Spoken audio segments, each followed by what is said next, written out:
How y'all doing today? All right. So as usual, from the plumber's truck, over the last week or so, I've been sharing with you the goals that I had set out for 2010. And this weekend, I competed or completed, however you want to look at it, in one of the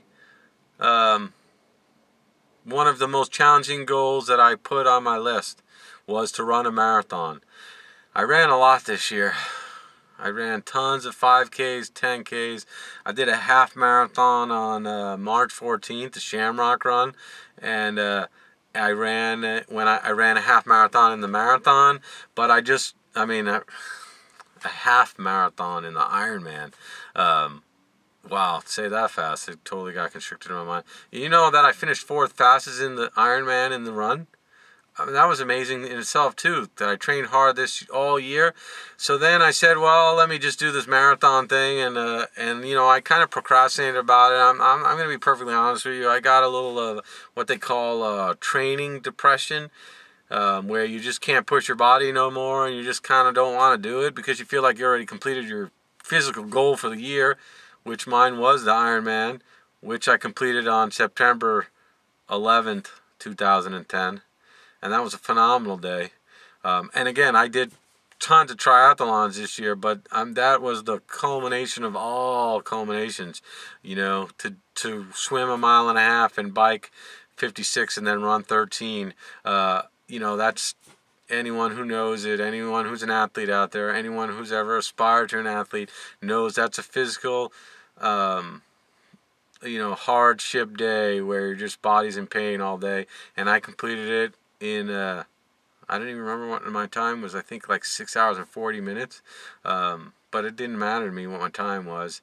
Well, it did. I wanted to finish in like 5 hours. I'll be perfectly honest with you. But that's all right because I didn't know, and it was my first. And you know what? Hey, that means I got a time to beat next year. So anyway, I got off track because, see, that's the way I am. I'm an expressive, and I love it. So those were my last two goals on my list, was to do the Ironman and to run a marathon. So I did run the marathon, the CIM marathon. And what did I do? I started in the front of the pack with the professional runners. I don't even know, because some people say that's like, I'm a professional runner. That's what they say, and whatever, you know, it doesn't matter to me. I run for my health. I don't run for anything else. I run so I could be bigger, stronger, and faster. You know, the more I run, the easier it is to crawl under houses. I mean, it's pretty subjective how it works. So I'm going to run the marathon. I could start anywhere I want. I could have paced myself, or I could start with the fast guys. And I said, you know what? I feel like I achieved all my goals this year as good as I could athletically. So I'm going to start with the front of the pack and just push myself and see what I can do. So we started the race.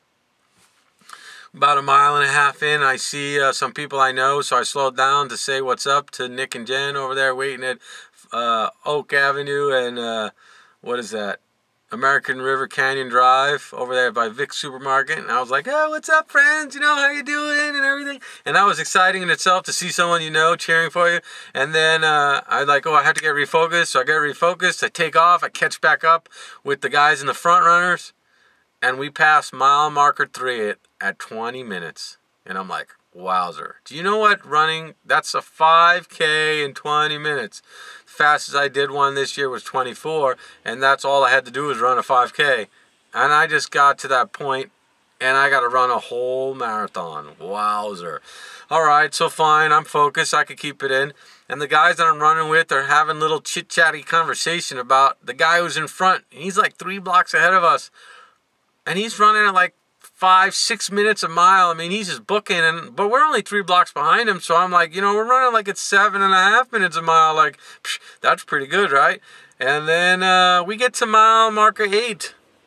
And this is where I lost it. Physically, mentally, everything. I broke down at this moment because we were at mile marker 8 and I looked over at my watch and it was under 1 hour and 10 minutes. And I was like, whoa, whoa, whoa.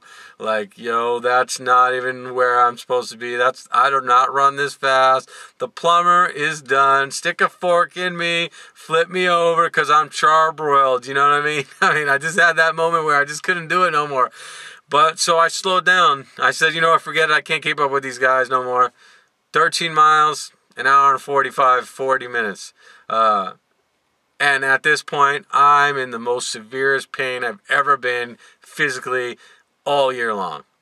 I pushed my body to its limit, and that's okay. I was excited about that. I was so excited about that. I said, you know what? I'm almost in my neighborhood. I'm almost at my home stretch. If I could just make it to mile 15, 16, I'm close enough to someone from home could come pick me up. And mile 14, it happened. My hip just went pop, and it went fall down, little boy. I didn't fall down, but I could have. I could have if I was, just let myself go. And then I hobbled all the way to the 15-mile mark, where at that point I saw my beautiful wife, my son, the El Camino High School band, marching band, whatever band they are, playing their drums and banging on their beats and everything. And I said, you know what? Take me home. Take me to Subway. Because I was hungry, exhausted, and I was in the most severest pain I had been in a long time. So I went home and popped a few Vicodin and had me a Subway sandwich and then went to sleep for 4 hours, and it was okay. And I was okay with that. You know why? Because I tested myself. It was another example of how you could test yourself and you could push yourself beyond your limits of how you think you can be. So, when you're out there, those are I think I shared with you all 10 of my goals for the year. And be looking out for my ones for next year. But just know, deepest bottom of my heart, I appreciate you watching my videos and being in my world and what's up. It's been great. It's been a fun adventure. So, sorry. Oh, I'm so sorry I yawned on camera. Hard day at work today. And now I'm done.